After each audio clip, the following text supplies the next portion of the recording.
Bueno, ahora sí, arrancamos con este primer bloque y vamos a tocar un tema, un caso que lo trabajamos varias veces y que incluso a mí me tocó ir en persona directamente a trabajar a La Prida, en la provincia de Buenos Aires, cuando se conoció la muerte de Dayana Soledad Abregu, una joven que esto, bueno, fue muy llamativo porque a ella estaba demorada, estaba detenida en un calabozo en esa comisaría y fue encontrada muerta.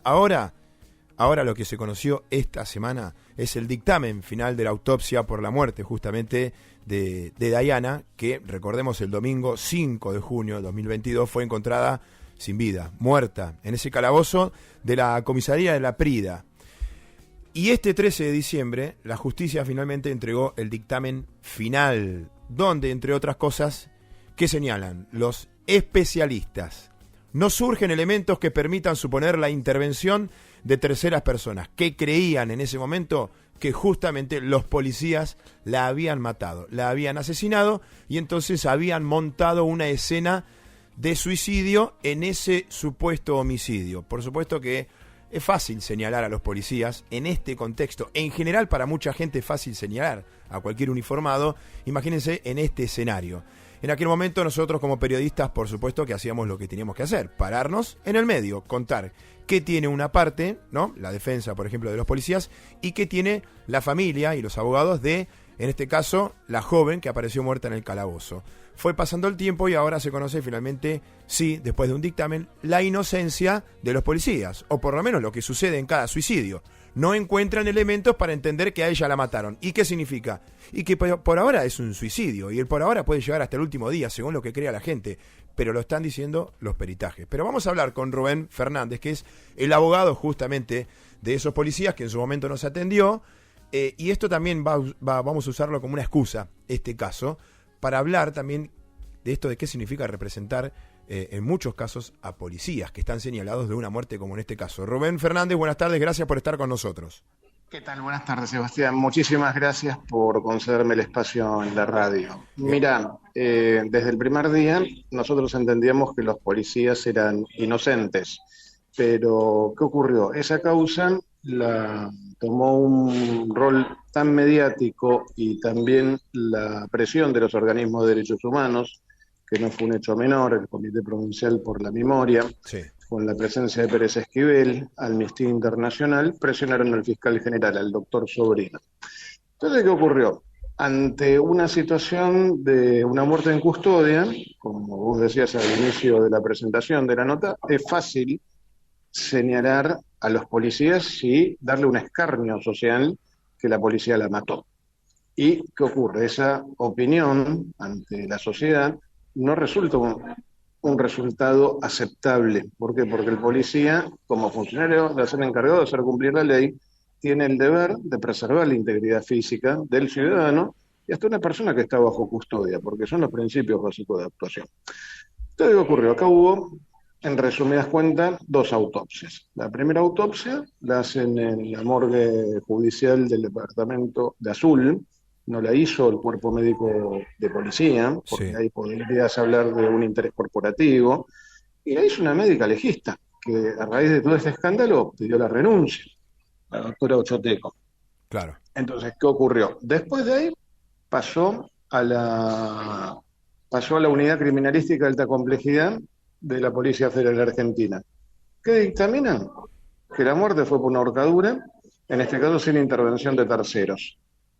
¿Qué hace? La familia, constituida por el particular damnificado, por el doctor Roldán, contrata a la doctora Kramer. La doctora Kramer está denunciada en la Subsecretaría de Control Disciplinario de la Suprema Corte de Justicia de la provincia de Buenos Aires y tiene una causa abierta en la Unidad Funcional 11 de La Plata, a cargo del doctor Álvaro Garganta, por falsedad ideológica y falso testimonio. Con relación a este caso, ajá, juntamente con los peritos de la Asesoría Pericial de La Plata, que habían dictaminado que la muerte era con intervención de terceros, excepto el dictamen de la doctora Becerra, que dictaminó en disidencia.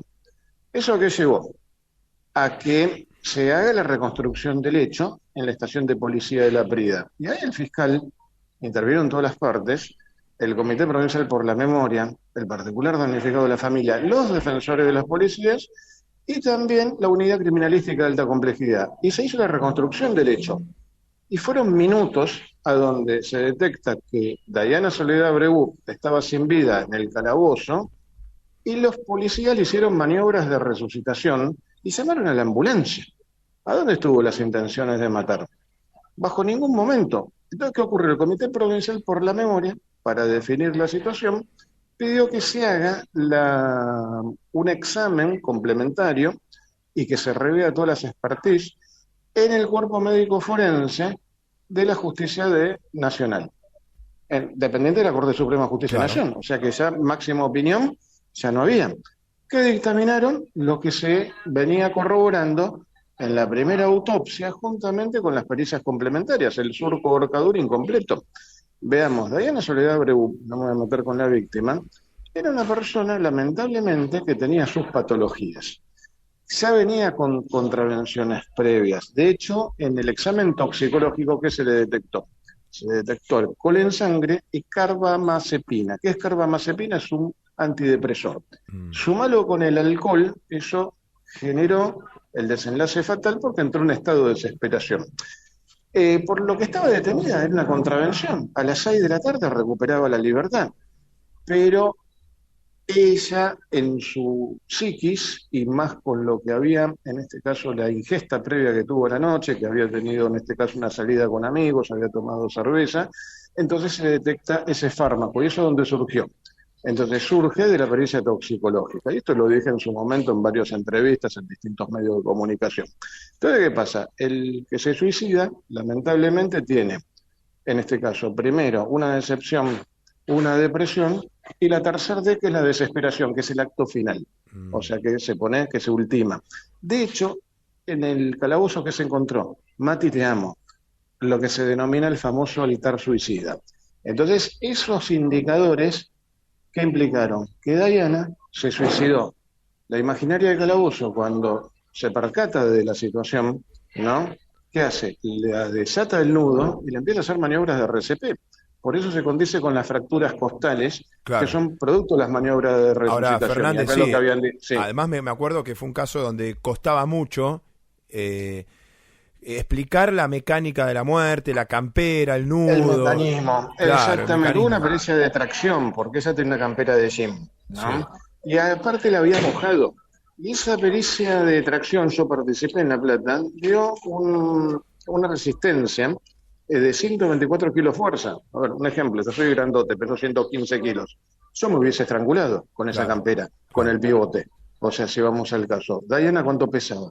55 kilos. Era una chica que era, en este caso, de un peso liviano. O sea, súmele la resistencia que tenía, el pivote de la campera, más la caída que ella hizo y cómo terminó con la pierna flexionada, y encima ¿qué hizo? Mojó el lugar donde estaba para aprovechar el deslizamiento en caída y provocar el resbalón. Ahora, ese resbalón, sí, Fernández, lo escucha.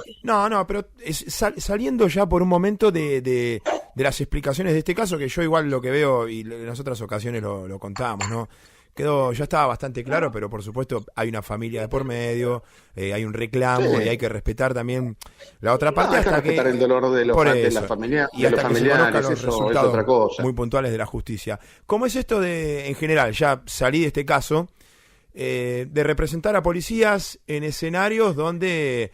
en escenarios complicados. Sí, yo pero hace 25 años que represento personal policial. De hecho, soy instructor en las Fuerzas Especiales, en la UTOI. Soy negociador en toma de rehenes. O sea, también estoy entrenado por policía. Y lo más difícil que hay es defender un policía. El problema es que la policía no tiene un medio de prensa como para poder salir a replicar ante la opinión pública, que ese es el error que tiene la policía. Y además, otra cosa, tiene mala prensa, pero también hay muchos policías que le dan de comer a esa mala prensa, ¿no? Porque como en toda la profesión hay de todo. El peor es el enemigo de adentro, no tanto el de afuera. O sea, que esa es la situación, hablando Sebastián en criollo, ¿no? O sea, la policía es encargada de hacer cumplir la ley. Y acá el secreto es la seguridad jurídica. La seguridad jurídica y la capacitación permanente, el entrenamiento. Y eso es lo que le da la calidad al servicio de seguridad ciudadana, que es lo que se tiene que tener. en todos los... Uno tiene que subir la vara en la capacitación del personal policial. Lo que pasa es que defender un policía es muy difícil, Sebastián, porque los jueces le exigen más motivación normativa a un policía que representa al Estado que a un ciudadano. Claro. ¿Por qué? Porque está obligado a cumplir la ley, a respetar, en este caso, los bienes primarios, los bienes, en este caso, fundamentales. ¿Cuáles son? La vida, la libertad y la propiedad, que son las tres premisas básicas que se respetan, ¿no? Y que se enseñan en la escuela de policía de cuando empiezan el liceo, no te estoy hablando de la escuela de cadetes, ya viene con esas currículas en la formación. Lo que ocurre es que la seguridad jurídica de un policía es difícil cuando hay un prejuicio dentro del Ministerio Público Fiscal y cuando hay una gran presión de los organismos de derechos humanos que hacen estadística y que litigan contra el Estado. La realidad pasa por ese lado. ¿Dónde están los derechos humanos del policía? El escarnio social de salir en la foto. Te puedo hablar de la causa Lautaro Morelo, te puedo hablar de la causa Lucas Escalante, que la tengo yo, te puedo hablar del caso de Martínez de la Costa, que tengo juicio ahora el año que viene. Entonces, y son muertes que ocurren en un contexto de custodia, que a donde el primer responsable que señalan es el personal policial. Y el personal policial, ¿qué defensa tiene? Si no contratas un abogado que sepa, que tenga un cuerpo multidisciplinario para hacerte una buena defensa, terminas con el defensor oficial. O sea, o a veces cuando decide, en este caso, darte el Ministerio de Seguridad, la asistencia letrada cuando el hecho es claro. Entonces, pero normalmente la asistencia del personal policial tiene que estar. O sea, yo soy de la idea que tiene que, de alguna vez, estar el ombudsman policial. Ahora, Fernández, recién usted nombró un caso contundente, que es el de Lucas y Lautaro, los jóvenes en su momento desaparecidos. De los jóvenes. Y uno de ellos aparecido muerto allá en la zona de Florencio Varela. Esto fue de Florencio Varela, sí, conozco el caso porque yo estoy defendiendo a dos policías. Bueno, en esa... Y otro día, si querés, lo desarrollamos bien y vamos a fondo. Ahí tenés un panorama muy complicado. Es un panorama complicado porque ahí hubo mucha presión por parte de la familia y cambiaron dos fiscales. Cambió un fiscal, la doctora Don Giovanni, que se excusó por violencia moral. El doctor Bustero, que le dio la libertad a Saracho, los familiares le hicieron directamente un escrache en la puerta del juzgado y en el domicilio. Entonces, ¿qué ocurre? El doctor Diego Agüero, que fue permeable a la presión de los organismos de derechos humanos, que hizo el otro día, ordenó la detención de Damián Ariel Rodríguez, que no tenía nada que ver. Entonces, ¿y eso por qué lo digo? ¿No? Porque yo ¿Y usted a qué policías representa? Porque yo represento a dos policías, represento al comisario mayor Saracho y represento al subasudante Damián Ariel Rodríguez, que en ese momento era integrante de la DDI de Quilmes. ¿Qué se lo acusa? De haber entorpecido la investigación, cuando la investigación siempre estuvo a cargo de la doctora Don Giovanni. Entonces, ¿cuál es la hipótesis que genera Hichazo? Que manipularon pruebas, hicieron desaparecer elementos de prueba. A mí me están acusando, a mis asistidos los acusan del encubrimiento. Ahora, del homicidio, en este caso la desaparición de Lucas Escalante, yo les digo la verdad, no hay ningún rastro genético que permita acreditar fehacientemente que el cuerpo de Lucas Escalante estuvo en la casa de Centurión. Acá fue el tema de un vale de nafta, un delito menor, una malversación de caudales públicos. Nadie te va a matar por un vale de nafta. La realidad es esa. Acá se generó una situación mediática por parte del doctor, en este caso Diegues, que representa... En Pero este a caso, Centurión usted no lo representa, al comisario. No, yo represento a dos policías, a Saracho y a Rodríguez. No, entonces bueno, sí. Diegues representa a una parte de la familia de Lautaro Morelo, que Lautaro Morelo, pobrecito, lo mataron de la peor manera, una muerte violenta, entonces, y apareció carbonizado. Y ahora, ¿y cómo puede ser que no surgió ningún elemento genético de Lucas Escalante? Acá Lucas Escalante está con vida. Y la familia de Lucas lo está ocultando. Usted abona una tercera teoría que se habló bastante, pero que nunca se acreditó tampoco, es que el asesino cree que es el otro desaparecido. Mire, cuando se encontró el BMW carbonizado, había una colilla de cigarrillo que tenía restos genéticos de Lucas Escalante. Después el celular de Escalante lo encontraron en Quilmes. Y se prendió la antena del celular del padre el mismo día, a las pocas horas del lugar derecho, en la zona de Misiones. Claro. ¿Qué ocurre? El padre es empresario vial y tiene influencia con 8 municipios y socio de Velay. ¿Velay quién es? Tiene una empresa tabacalera. entonces que tiene el comercio de tabaco de Paraguay a la provincia de Buenos Aires. Y estuvo investigado por una causa de adulteración de estampallados, que de hecho le allanaron la empresa tabacalera hace poquito. Entonces, ¿qué ocurre? Y tiene una flotilla de helicópteros. ¿Quién tenía en este caso los recursos para sacarlo de la escena del crimen? ¿A Lucas Escalante? La misma familia. Y la misma familia fue la que aportó datos falsos, en este caso en la causa, como la fiesta clandestina y todo. ¿Y sabe por qué lo digo? ¿Por qué no surge la causa? Ahora, el doctor Agüero, para no ser denunciado en el Consejo de la Magistratura por el Comité Provincial por la Memoria, ¿qué hizo? Lo detiene a Rodríguez, sin fundamento. Y lo estoy denunciando al doctor Agüero, al igual que al doctor Ichazo. Entonces, bueno, o sea, yo soy tajante, Sebastián, sí, en las defensas.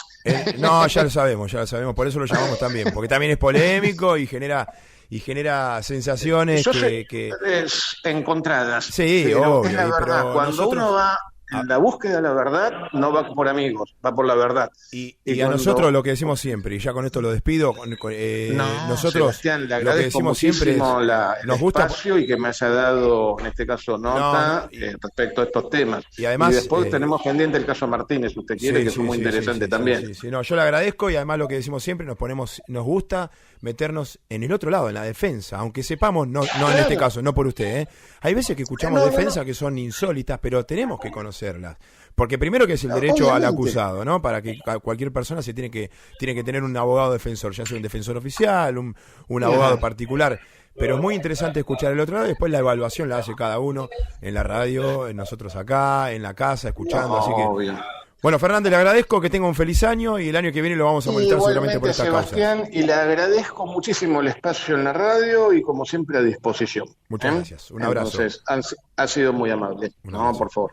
Rubén Fernández, abogado en este caso, bueno, repasamos un par de casos muy contundentes, ¿no? El de Dayana Soledad Beregud, abogado defensor de esos policías que estaban acusados, ya sabemos, dictamen, son inocentes, y recién, bueno, una yapa, ¿no? Hablaba del caso Lucas y Lautaro, aquellos chicos que estaban desaparecidos a fines de año, del año pasado, cuando desaparecían de la zona de Florencio Varela, y después uno de ellos fue encontrado asesinado, su cuerpo calcinado. Está defendiendo a algunos policías que están acusados de encubrimiento. Y muchas causas más. Siempre es interesante escuchar la defensa de cualquier acusado. ¿Y dónde lo vas a hacer? Porque en general esto no se hace. Sí, claro, lo hacemos en Sala de Situación. Sala de Situación, 4ª temporada. Espacio publicitario.